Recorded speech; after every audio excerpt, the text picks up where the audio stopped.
అలా నేను చేసినాం. ఆంధ్రప్రదేశ్లో లిక్కర్ స్కామ్కు సంబంధించి డేటా మిస్ అయిపోయింది.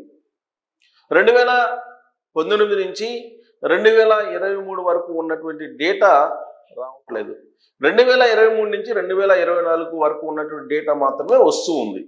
అంతకుముందు ఏం జరిగింది అనేది రావట్లేదు. కేవలం 2023 నుంచి మాత్రమే వస్తుంది. ఎందుకనంటే ప్రొవైడర్స్ మ్యాక్సిమం 2 years డేటాని సేవ్ చేసుకొని పెట్టుకుని ఉంటారు. ఈ 2 years లోపల ఉండేటువంటి డేటానే వాళ్ళు రీట్రీట్ చేసి ఇవ్వడం జరిగింది. మిగిలినటువంటి డేటా లిక్కర్ పాలసీకి సంబంధించి 2019లో జగన్మోహన్ రెడ్డి గారు కొత్తగా చేశారు. ఆ రోజు నుంచే ఈ దందా మొదలైంది. ఇప్పుడు 2023 నుంచి జరిగినటువంటి దందానే 3,500 కోట్లు.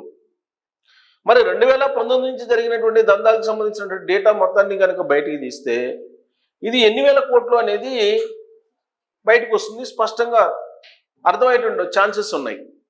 చంద్రబాబు నాయుడు గారు ఎన్నికలకు ముందు కానీ ఎన్నికల తర్వాత కానీ ఏం చెప్పారు? దాదాపు 30,000 కోట్ల రూపాయలకు పైగా కుంభకోణం జరిగింది. భారతదేశ చరిత్రలో ఇంత కుంభకోణం జరిగినటువంటి అంశం మరొకటి ఉండదు, ఇదే అత్యంత పెద్ద కుంభకోణం అని చెప్పారు. కానీ ఇప్పుడు చాలామంది ఉంటున్నారు 3,500 కోట్లే కదా బయటపడింది, మొన్నటి వరకు 1,00,000 కోట్లని 30,000 కోట్లని 40,000 కోట్లు అని చెప్పి అన్నారు కదా అని చెప్పి అడుగుతూ ఉన్నారు. ఆ నేపథ్యంలో నేను అసలు ఎందుకు ఇంత తేడా వచ్చిందని చెప్పి నేను తెలిసినటువంటి వాళ్ళని ప్రశ్నించినప్పుడు ఇది కేవలం 2023 నుంచి బయటకు వచ్చినటువంటి డేటా మాత్రమే, అంతకు ముందు ఉన్నటువంటి డేటా బయటికి రావట్లేదు. ఆ డేటా బయటకు వస్తే అసలు భోగవతం బయటపడుతుందని అంటున్నారు. అంటే అది 30,000 కోట్ల 40,000 కోట్ల అసలు 1,00,000 కోట్లు ఉందా అనేది కూడా బయటపడలే. ఇప్పుడు 2019 నుంచి డేటా ఇవ్వట్లేదు ప్రొవైడర్స్. ఇప్పుడు వాళ్ళకు ఉన్నటువంటిది ఆప్షన్ ఏంటి? 2 years మాత్రమే సేవ్ చేసుకుంటారు యాజ్ పర్ ది యాక్ట్. ఈ 2 yearsకి సంబంధించినటువంటి డేటా మాత్రమే ఇస్తారు. ఎవరెవరు ఎక్కడ కలుసుకున్నారు, ఎవరు ఎక్కడ మాట్లాడుకున్నారు, ఇవన్నీ కూడా డేటా, అటు వాట్సాప్ డేటా కానీ లేదంటే ఫోన్కు సంబంధించిన డేటా కానీ ఏదైనా సరే 2 years మ్యాక్సిమం ఇవ్వగలరు. ఎంతవరకు అయితే ఇవ్వగలరో అంతవరకు మాత్రం ఇచ్చారు. పైగా అసలు 2024 ఎన్నికలు ముగిసిన తర్వాత కూటమి ప్రభుత్వం అధికారంలోకి వచ్చిన తర్వాత ఇమీడియట్గా అత్యవసర సమావేశం ఏర్పాటు చేసి కసిరెడ్డి రాజశేఖర రెడ్డి ఆయన డబ్బుకు సంబంధించినటువంటి ఫెడ్లర్స్ని ఎవరినైతే ఏర్పాటు చేసుకున్నారో వాళ్ళందరి దగ్గర నుంచి ఉన్నటువంటి ఫోన్లను తీసేసుకొని వాటి డేటాని డిలీట్ చేసేసారు. డిలీట్ చేసి దాన్ని దుబాయ్కి ట్రాన్స్ఫర్ చేశారు. ఆ తర్వాత ఆ ఫోన్లకి ఎంత ఖరీదు ఉంటుందో అంత డబుల్ అమౌంట్ వాళ్ళకి ఇచ్చి పంపించేసాడు ఫెడ్లర్స్ని. ఈ డేటా ఉండదు, ఒకవేళ ఇన్వెస్టిగేషన్కి కొత్తగా వచ్చినటువంటి ప్రభుత్వం వేసినప్పటికీ అనుకున్నారు.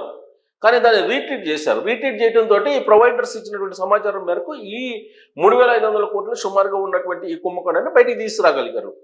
అసలు ఎవరెవరు ఎంత తీసుకెళ్లారు ఏంటి అనేది. ఇప్పుడు మిగిలినటువంటి 4 సంవత్సరాల సంగతి ఏంటి? లాస్ట్ 1 year మాత్రమే తీశారు. మిగతా 4 సంవత్సరాల పరిస్థితి ఏంటి అనేది మీరు లెక్కేసుకోవచ్చు సుమారుగా. ఇప్పుడు 3,500 కోట్లు అంటున్నారు ఈ 8 నెలల కాలానికి. మిగతా లెక్కేసుకుంటే సంవత్సరానికి 5,000 కోట్లు 10,000 కోట్లు లెక్కేసుకున్నా కానీ దాదాపు 30,000 కోట్లు చంద్రబాబు నాయుడు గారు చెప్పినట్టు ఉండే అవకాశం ఉంది. కానీ దాన్ని క్యాల్కులేట్ చేయాలి. క్యాల్కులేట్ చేసి తీయాలంటే ఆధారాలు కావాలి.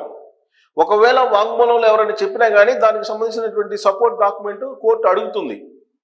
ఆ సపోర్ట్ డాక్యుమెంట్ ఎక్కడ ఉంటుంది? ప్రొవైడర్స్లో ఉంటుంది.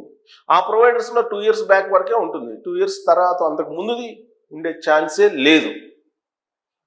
కానీ ఎంత ఇన్డెప్త్గా వెళ్ళి టెక్నాలజీని ఉపయోగించుకొని ఆంధ్రప్రదేశ్ సిటీ పోలీసులు ఈ ఇన్వెస్టిగేషన్ చేశారని అంటే మిథున్ రెడ్డి అసలు ఎవరెవరిని కలిశారు, ఎక్కడెక్కడ కలిశారు, ఎంతసేపు మాట్లాడుకున్నారు అనేది చాలా క్లియర్గా వాళ్ళు ఐడెంటిఫై చేశారు.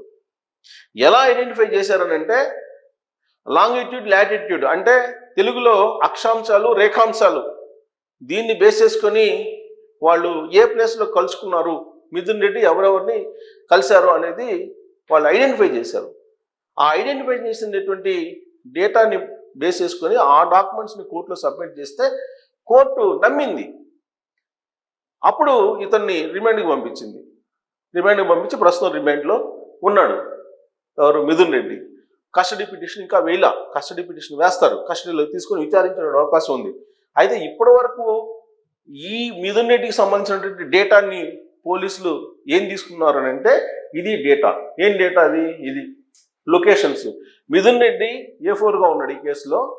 ఈ మిథున్ రెడ్డికి సంబంధించి ఇక్కడ ఆయన ఫోన్ నెంబర్ని తీసుకొని లాంగిట్యూడ్, లాటిట్యూడ్ ఈ రెండింటిని అక్షాంశాలు, రేఖాంశాలను బేస్ చేసుకొని ఎక్కడ కలుసుకున్నాడు ఇతను, ఎవరిని కలుసుకున్నాడు అనే దాని మీద వీళ్ళు ఐడెంటిఫై చేశారు. ఇక్కడ చూడండి, వన్ వెస్ట్ బిల్డింగ్ హైదరాబాద్లో కలుసుకున్నారు. హైదరాబాద్లో ఎప్పుడు కలుసుకున్నారు? 19వ తారీఖు ఆగస్టు 2022లో కలుసుకున్నారు. అంటే 22 డేటా కూడా తీశారు. 2 years మ్యాక్సిమం వస్తుంది కాబట్టి 22 డేటా కూడా ప్రొవైడర్స్ ఇవ్వడం జరిగింది. 22కి ముందుది రాదు అనుకున్నా, వచ్చే అవకాశం లేదు. మ్యాక్సిమం 2 years డేటా మాత్రం వస్తుంది. సో అక్షాంశాలు, రేఖాంశాలను బట్టి సేమ్ అక్షాంశాలు, రేఖాంశాలు ఈ ఫోన్లో వన్ వెస్ట్లోనే కసిరెడ్డి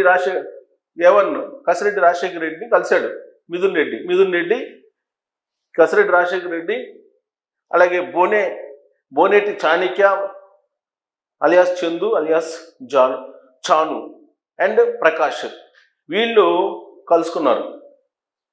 ఏ డేట్న? మే 21వ తారీఖు 2023 కలుసుకున్నారు వీళ్ళు.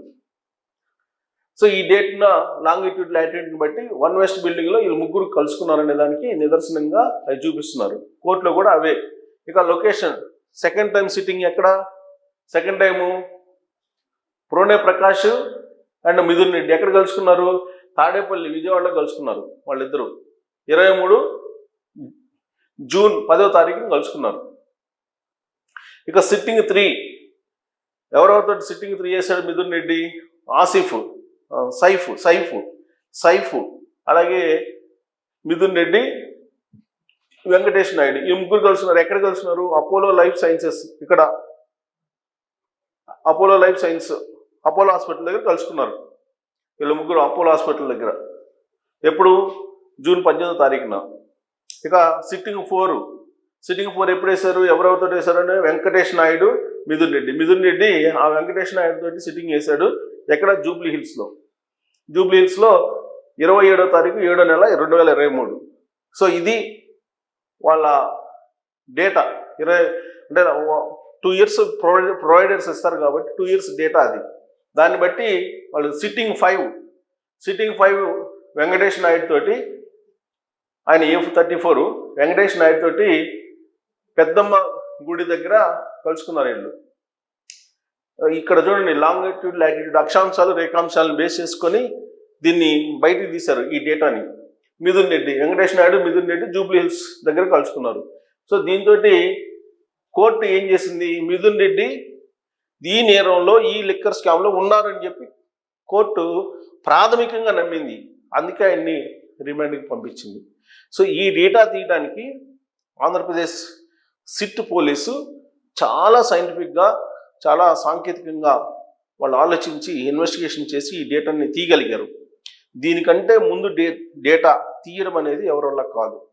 ప్రొవైడర్స్ కూడా ఆ డేటాని అరైజ్ చేస్తారు కాబట్టి 2019 నుంచి 2023 వరకు ఏం జరిగింది ఎవరికి తెలియదు. 2023 నుంచి 2024 వరకు జరిగింది మాత్రమే తెలుస్తుంది.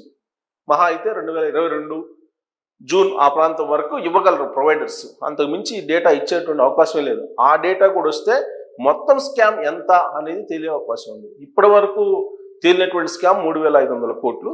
దాంట్లో A4గా ఉన్న మిథున్ రెడ్డి ప్రస్తుతం జైల్లో ఉన్నారు. ఆయన పోలీస్ కస్టడీలోకి తీసుకుంటే ఆయన చెప్పేదంటే వాంగ్మూలం ప్రకారం నెక్స్ట్ లెవెల్కి ఈ కేసు ఇన్వెస్టిగేషన్ వెళ్ళేటువంటి అవకాశం ఉంది. కాబట్టి మినిమం 2 years డేటా ఎస్కేప్ అయిపోయింది. ఈ 2 years డేటా ఎస్కేప్ కావడంతో పాటు ఇన్వెస్టిగేషన్ టీంలోనే కొంతమంది ఈ డేటాని రీట్రీట్ చేయకుండా ముందస్తుగానే సమాచారం ఇచ్చారు నిందితులకి అనేటువంటి ఆరోపణలు కూడా ఉన్నాయి. మరి ఆ కట్టప్పులు ఎవరు అనేది కూడా తేలాల్సి ఉంది. మరి ఇన్వెస్టిగేషన్ టీంలో ఉండే కట్టప్పులు మీకు కనుక తెలిసి ఉంటే మీరు ట్రోల్ చేయొచ్చు.